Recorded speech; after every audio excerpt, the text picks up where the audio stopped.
चलिए देखिए आप लोग समांतर श्रेणी चैप्टर जो खत्म हो गया वो प्रश्नावली 1 से समांतर श्रेणी तक क्वेश्चन जो है मैट्रिक की परीक्षा में 30 अंक का पूछता है। अभी आपको 70 नंबर बाकी है। 70 नंबर में ये आपको चैप्टर है माध्य, माध्यिका, बहुलक और प्रायिकता। ये मिल करके 10 नंबर का परीक्षा में पूछता है। तो अभी हम यहाँ माध्य शुरू कर रहे हैं, जिसको आप लोग देखिए। तो माध्य किसे कहते हैं, सबसे पहले बताएंगे कि माध्य किसे कहते हैं। माध्य का 5 गो नाम होता है। जैसे उस दिन भी बता रहे थे, माध्य को हम लोग समांतर माध्य भी कहते हैं, भारित माध्य भी कहते हैं, अंक गणितीय माध्य कहते हैं, औसत माध्य कहते हैं और माध्य कहते हैं। जैसे कहने का मतलब कि अभी हमने यहाँ पर माध्य लिखा और परीक्षा में कह दिया कि समांतर माध्य ज्ञात करें, तो हो सकता है कि आपके पास समस्या हो। तो इस तरह आज जो फर्स्ट बार बता रहे हैं ना, तो आपको बता रहे हैं कि सब एक ही चीज होता है। जैसे एक ही आदमी का 5 गो नाम नहीं होता है, एक ही आदमी का 3 गो नाम नहीं होता है, एक ही आदमी का 2 गो नाम होता है ना। ठीक उसी तरह यहाँ भी इसका क्या है, 5 गो नाम है। तो माध्य को ही उसको समांतर माध्य कहें, भारित माध्य कहें, अंक गणितीय माध्य कहें या औसत माध्य कहें। तो सब 5 का अर्थ क्या हुआ, एक ही हुआ। ये आप लोग समझिए। और ऐसे लिखे हैं मीन, मीन्स होता है माध्य। ऐसे तो मीन का पहला अक्षर एम होना चाहिए, लेकिन नहीं। जैसे समांतर माध्य का अंग्रेजी होता है अर्थमेटिक मीन। ठीक है, समांतर माध्य अर्थमेटिक मीन। अर्थमेटिक का पहला अक्षर ई होता है, इस कारण माध्य को ई से सूचित करते हैं। ठीक है, तो अभी बताएंगे कि माध्य को ए से, ए जी से या एक्स बार द्वारा निरूपित किया जाता है। 3 टर्म मिलेंगे। तो माध्य किसे कहते हैं, तो किसी भी आंकड़े के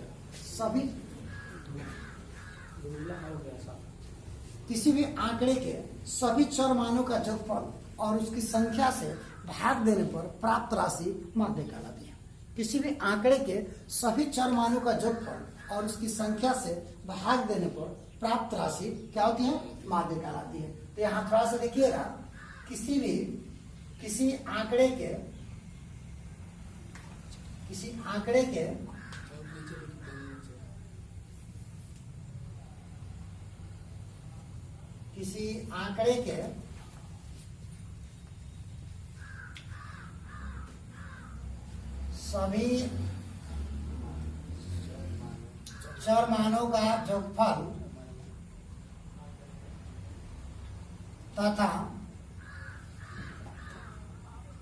उनकी संख्या से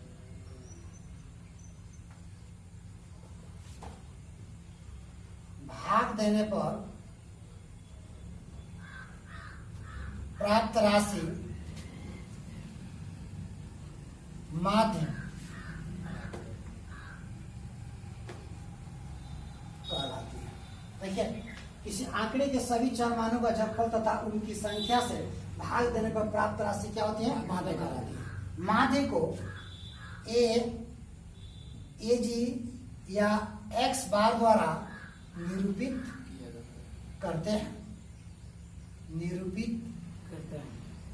करते हैं।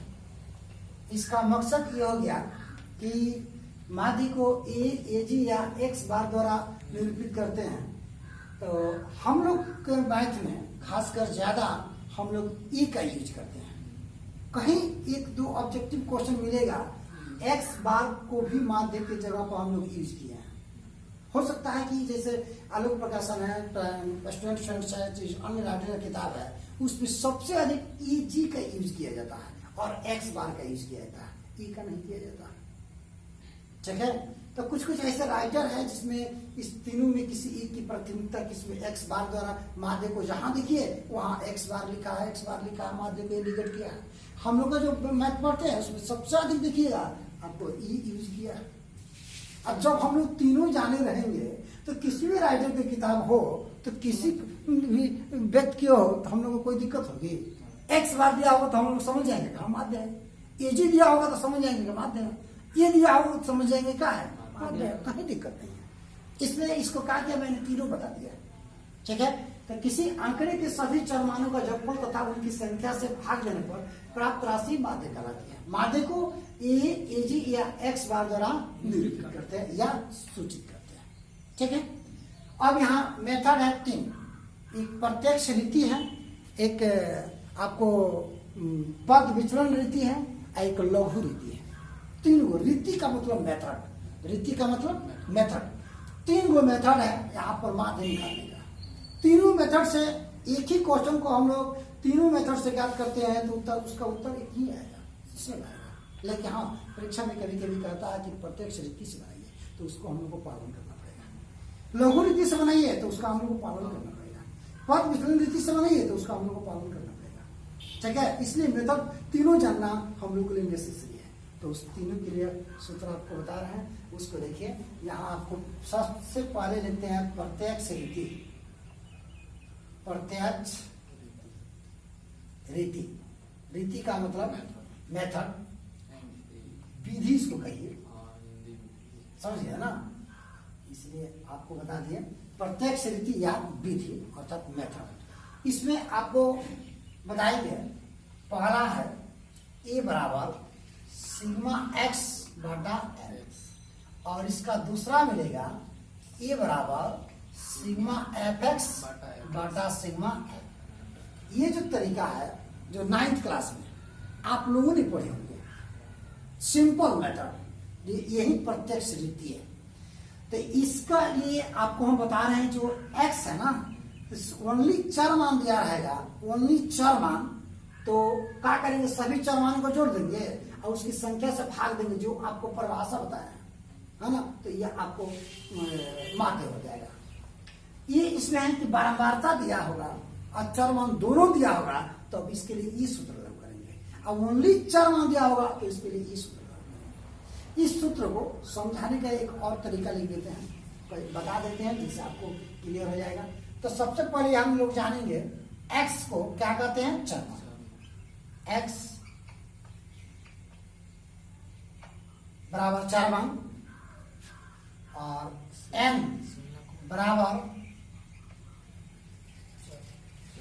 चर मानों की संख्या। ठीक है, f है ना, f का मतलब बारंबारता, अर्थात इसको हम लोग क्या कहेंगे, आवृत्ति भी कहते हैं। ठीक है, और एक सिग्मा है जो यहां लिखेंगे, इसको लिखते हैं सिग्मा का अर्थ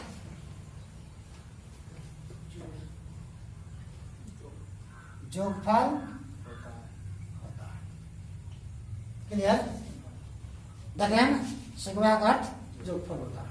अब बताइए, ए को माध्य कहते हैं, ए को क्या कहते हैं, माध्य कहते हैं। आपको बता दिए ए को माध्य कहते हैं, एक्स को चरमान कहते हैं, एन को चर मानों की संख्या कहते हैं, सिग्मा का अर्थ जोगफल होता है, और एफ का मतलब बारंबारता होता है, मीन्स आवृत्ति होती है। अब इसमें कोई शब्द छूटा जिसको हम क्या कहते हैं, सब कुछ इसमें क्या किया हम इंडिकेट कर दिए। जब भी आपको वीडियो खोलिएगा, चाहे इसको नोट कर लीजिएगा अपने कॉपी पर, तो इसमें सूत्र में कौन क्या दिया है आपको एकदम क्लियर हो जाएगा। ठीक, इस सूत्र को समझाने का एक और तरीका है, मतलब लिखने का, उसको अभी हम लिख करके समझा देते हैं, अब फिर उसको मिटा देते हैं। और याद करने के लिए बस इसको याद रखिएगा, आपका काम चल जाएगा। देखिए, ये जो फर्स्ट नंबर जो दिया है ना, यहाँ पर ई बराबर सिग्मा जो x लिखे हैं उसको हम यहाँ x1 plus x2 plus x3 plus x4 plus dot dot xn बाटा यहाँ n लिख सकते हैं। देखिए, ये जो लिखे हैं ना, ये बराबर सिग्मा x बाटा n। सिग्मा शब्द आप लिखना नहीं चाहते हैं तो यहाँ लिखिए x1 plus x2 plus x3 plus x4 plus dot dot xn बाटा में n कर देना। तो इसका लिखने का एक दूसरा ये स्वरूप हो गया। लेकिन आप लोग जानते हैं कि आज का युग रेडीमेड है, सब लोग मेहनत करना नहीं चाहता। बताओ, एक हम छोटा सा सूत्र याद कर ले, इसके बदला में इतना बड़ा हम लिखे, तो लोग बड़ा का यूज करेगा, जल्दी नहीं करेगा। मैंने भी इसी को बताया, लेकिन इसके बदला में यदि आप इसको यूज करके और सवाल बनाते हैं तो गलत नहीं, पहली बात। ठीक, जो दूसरा सूत्र लिखे हैं उसको सेकंड स्वरूप क्या है लिखने का, थोड़ा सा इसको जान लीजिएगा।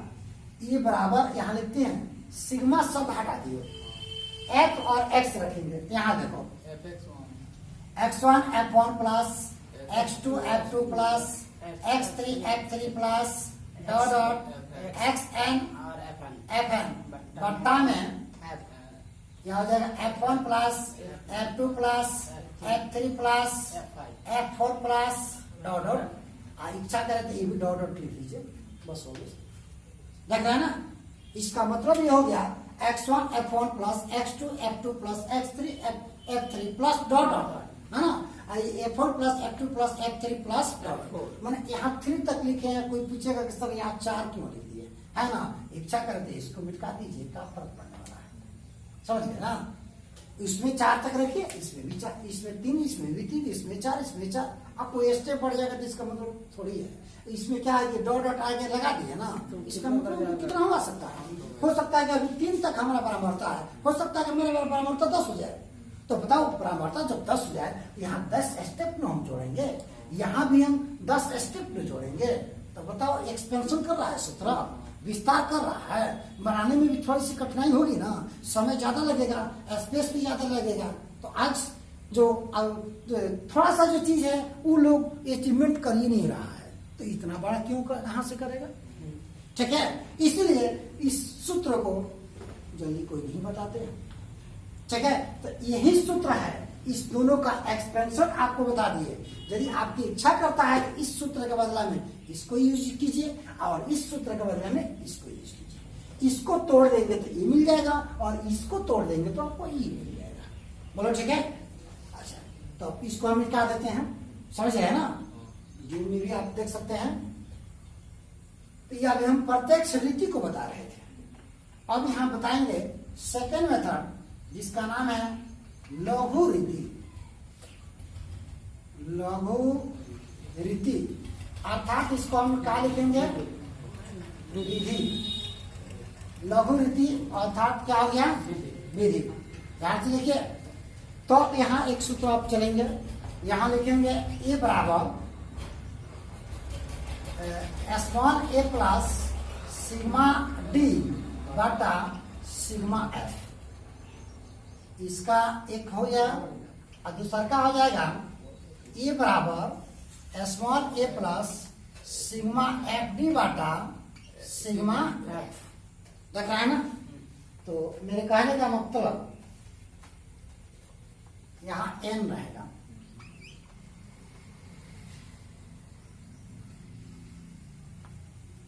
तो देखिए ये लघु रीति या मेथड में आपको बता दिए कैपिटल ए बराबर स्मॉल ए प्लस सिग्मा डी बटा एन, यहाँ देखिए, और ए बराबर स्मॉल ए प्लस सिग्मा एफ डी बटा सिग्मा एफ। अब इसमें जानना चाहेंगे कि इसको क्या कहते हैं सर, है ना भाई।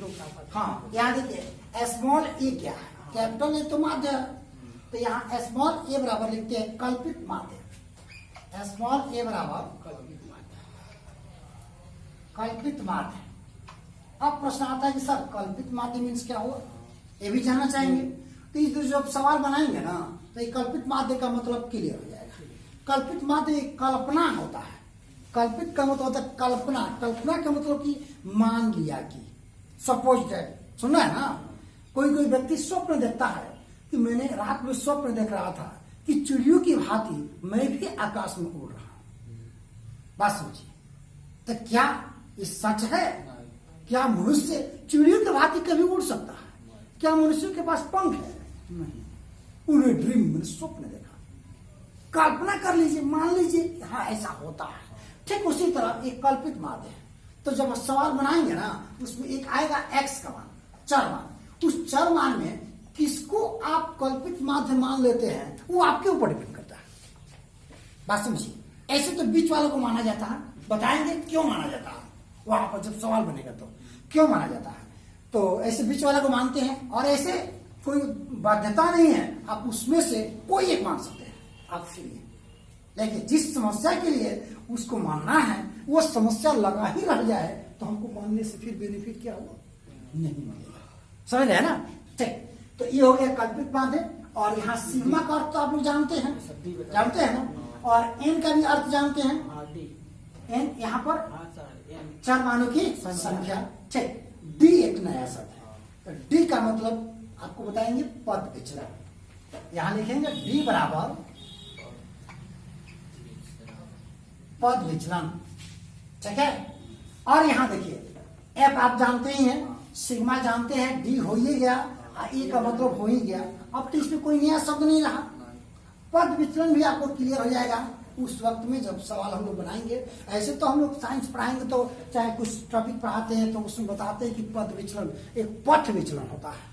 पथ विचलन का मतलब होता है कि जब हम इस रास्ते पकड़ कर चल रहे हैं और आगे बढ़ने के बाद से देखते हैं कि रास्ते में कोई इस तरह की समस्या है, शेर बैठा है, चाहे खाई गड्ढा है, तो अब सीधा रास्ता न जा करके थोड़ा सा क्या करते हैं, मूव कर जाते हैं, पथ को विचलित कर देते हैं और आगे फिर इधर से घुरिया करके जाकर फिर आगे जाकर रोडों में मिल जाते हैं और फिर आगे हम लोग चल जाते हैं। तो कोई समस्या होती है तभी तो पथ विचलित हुआ।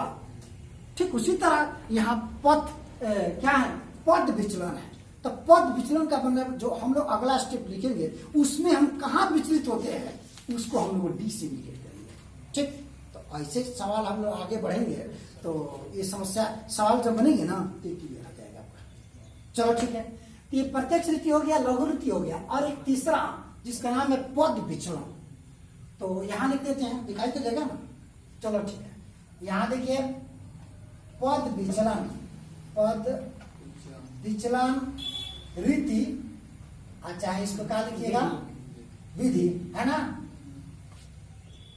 और अंग्रेजी में देखो रीति और विधि दोनों का अंग्रेजी सेम होता है, मेथड। अंग्रेजी एक ऐसा लैंग्वेज है, देखते हैं कि हम लोग बिहार बोर्ड पढ़ते हैं, पढ़ाते हैं, मैट्रिक के बाद से यदि किसी बच्चा को अच्छा करना है, मेडिकल में जाना है, इंजीनियरिंग में जाना है, अच्छी कॉलेज इंस्टीट्यूट में एडमिशन कराना है, तो उसको इंग्लिश मीडियम पढ़ना पड़ेगा। बताइए, तो उस बच्चों के लिए थोड़ी बहुत परेशानियां होती है कि अभी तो बिहार बोर्ड का बच्चा है, माँ बाप पहले शिक्षा नहीं दिए, चाहे अपनी आर्थिक स्थिति की कमजोरी के कारण बच्चों को पढ़ा पाने में सक्षम नहीं हुए, जिस कारण बच्चे बिहार बोर्ड पढ़े।